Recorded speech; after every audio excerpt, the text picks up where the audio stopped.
Yun guys, Asin, pag-usapan natin ang impeachment trial ni Vice President Sara Duterte noong July 6, 2026. No? Medyo ano lang kasi maingay itong impeachment ni Vice President Sara dahil pangalawang impeachment na to, no? Ngayon nagtuloy yung impeachment niya, no, na proceed sa Senate. Kasi nung una hindi dahil may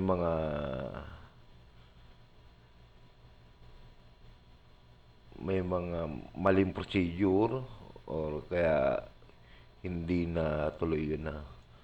Dito sa day 1 yun, ng impeachment trial ni Sara, gagawan ko siguro ng tatlong part ang mga mainit na usapin dito, no, sa day 1. Unang-una yung presiding officer. Ito yung pag-uusapan natin ngayon. Pangalawa, yung two-third na vote, no? Tapos yung BIR, alam ko na BIR box, yung mystery box ng ng uh, sup, ano yun? House of Representative na sinubmit. No, dito muna tayo sa sa una, yung presiding officer. O nga pala, ang mga sasabihin ko dito ay opinion ko lamang, and kung mga legal basis ang gusto nyong panoorin, marami diyang yung mga content creator na mga attorney. Nandiyan sila, attorney Libayan, attorney Neil, marami pang iba na pwede nyong basihan. Ito sa akin ay opinion lang, no. Kung meron kayong comment do sa opinion ko, i-comment nyo dyan sa baba, no? Or kung may mali ako, i-correct nyo ako. Ano naman ako eh. Pwede naman ako i-correct mo, no? Yun, ito lang yung opinion ko. O kaya, then, magbatuhan tayo ng kanya-kanyang opinion dito sa impeachment trial ni Vice President Sara. Ngayon, unang-una, bakit yung topic natin, yung presiding officer. As amended, we now proceed to the election of the presiding officer of the impeachment court. Senator Judge Panfilo Lacson is recognized for the election. Point of order, Mr. Presiding Officer. Yes, we recognize the gentleman from Taguig. Thank you, Mr. President. Mr. President, Mr. Senate President and Presiding Officer, as the preamble of the Constitution said, imploring the aid of the Almighty God, and as you said yourself, that every stage of this impeachment, we have to make sure na patas, we have to make sure na may due process, we have to make sure that it is fair. It is very clear in the Constitution of the Philippines that the presiding officer is the Senate President. Yan. Diyan nag-umpisa na yung medyo matunog or mainit na usapin sa unang araw ng impeachment trial ni Vice President Sara. Kasi magbobotohan sila ng presiding officer, no? Kasi medyo magulo, di ko sinasabi magulo. Medyo may gray area lang doon sa Constitution na ito yung Article 11, Accountability of Public Officer, Section 6, no? Kasi sinasabi lang doon yung pagka presidente, ang magiging presiding officer is from Supreme Court judge, no? Then yung iba, hindi na nabanggit kung sino magiging presiding officer. Meron pa yung sinasabi yung parang Section 8. Kaya medyo, medyo mainitin na usapin to. Kasi, first time din yata nangyari to. Kasi sa naranasan ko or yung time ko na naabutan ko ang naabutan ko kay si Erap saka si Corona. Yun, yung kay Corona, yung presiding officer, si Juan Ponce Enrile. Siya kasi ang Senate President noon, saka naging presiding officer. Kaya medyo marami nagulat dito sa ginawa nila Gatchalian. Itong itong issue na to is para sa akin is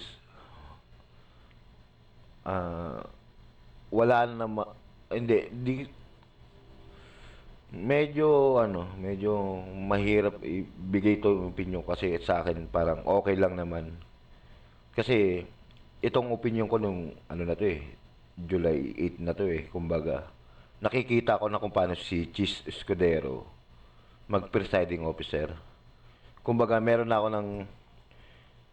akong parang idea kaya or may opinion na ako dahil so parang nakikita ko pa naman si Chis is fair kung nakikita nyo naman sa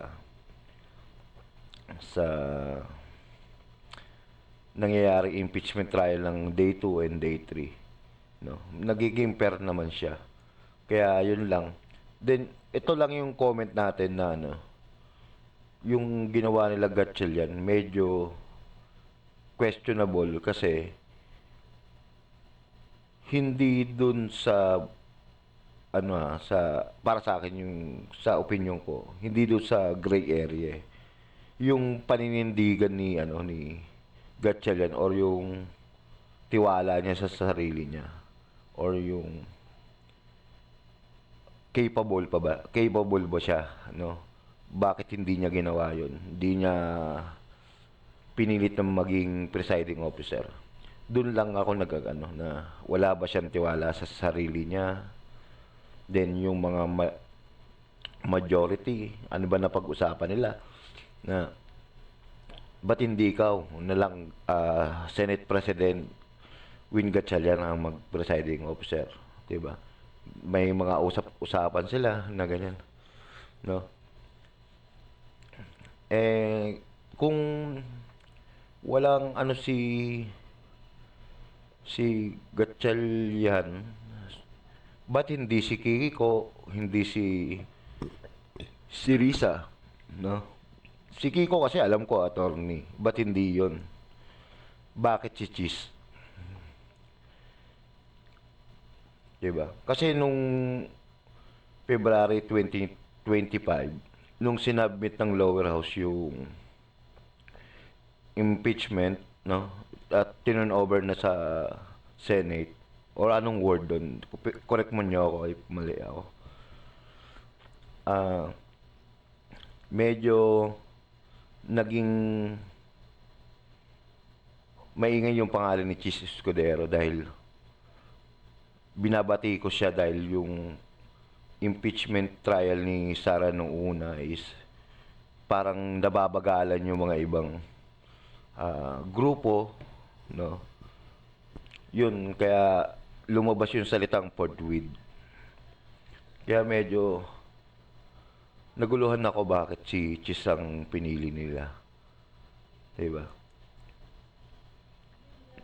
Yun yun lang sa akin. Pero meron pang mga discussion to sila Alan Cayetano, Pia, kay Soto, Yan. May papakita ako dito sa inyo. Yung kay Soto.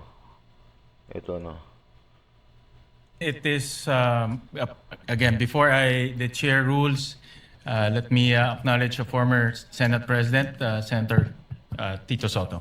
Thank you, Mr. President. Tama-tama yung sinabi ng distinguished lady from Taguig. Tanungin daw yung mga legal staff. Binigay nga sa akin ng legal staff ko, eksakto ganito eh. Article 11, Section 6, page 154. Constitution is silent regarding presiding officer of Senate impeachment. However, the Constitution expressly provides that the Chief Justice will preside if President is on trial. O ngayon, yung mga graduate ng Ateneo tsaka ng mga UP, ito ngayon yung legal maxim. Expressio unius et exclusio alterius. In other words, the express mention of one thing is the exclusion of another. Palagay ko, naintindihan nyo lahat ganyan. Itong akin, sa publiko yung sa akin. Ang sinasabi ng publiko ngayon, nanonood sa atin, dapat you should not resort in too much technicalities kasi ang public interest ang iniisip nila rito. They want to expedite the proceedings. They want the trial, not rules. They're interested in the trial, not rules. In the interest of justice, sabi nga nila, sometimes rules are not sacrosanct. But itong nangyayari ngayon dito, ang publiko ang importante rito. Where does the Constitution emanate from? From the public. From the people of the Republic. So, desisyonan nyo na to, Mr. President, para matapos na. Sir President, Yun na, medyo ano lang, no, nano ako kay Soto na parang hindi siya naging Senate President, no, ng ilang taon. Kasi, kaya nagkakaano ang bansa, nagiging maganda yung sistema kasi may batas, 'di ba? May batas kasi umiikot. Ngayon, correct niyo ako kung mali ito, no? Ganun na lang ba ang Pilipinas, lagi yung public, 'di ba? Parang kinukuha natin sa emotion yung mga sa publiko. Pero ito hindi to kasi simple case, simpleng kaso eh. 'Di ba? Dapat daanin natin ng tama sa batas. Kung may technical na pag-uusapan, kailangan 'yun, no? Medyo ano lang 'yun, negative tayo doon kay Soto dahil parang sinasabi niya bend the law na hindi na naman pwede. Baka magalit sa yung ano niyan, yung mga ibang grupo. 'Di ba? Dahil sila nag-ano niyan, nagbuo ng constitution na 'yan, 'di ba? Tapos gaganon mo lang dahil inaano mo yung emotion ng tao. Medyo negative tayo doon, dapat hindi ganon. Gawin natin yung trial ng patas at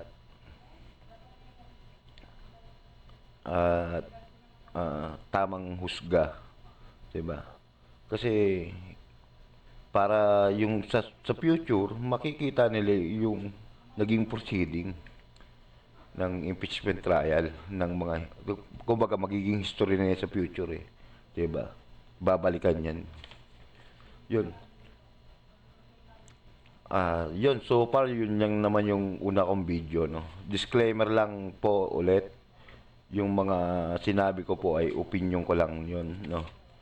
Kung may mali ako, correct nyo ako dyan sa comment section din. Yeah. Pag-usapan natin tong day 1. Meron pa akong next video, yung 2/3, no. Saka yung BIR box, no. Then pag-usapan din natin yung flood control, yung series ng flood control, medyo marami yan. From July 2025, yung July 28 nung pagkatapos ng SONA, no. Medyo mahabang series, marami nangyari sa Pilipinas. Maraming usapin ang politics noong time na yan. Yeah. Yun guys, thank you sa panonood, no. Kung nagustuhan niyo yung video ko, please like and subscribe na lang sa